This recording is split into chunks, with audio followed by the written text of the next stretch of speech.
అన్న పదం కొత్త ఆట నేర్చిందా పాపలాంటి లేత పదం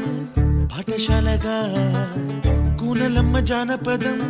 పల్లె దాటి వచ్చిందా చవళిల జానతనం పాట చూపగా కుంచెలో దాగే చిత్రాలు ఎదురొచ్చేలా అంతటా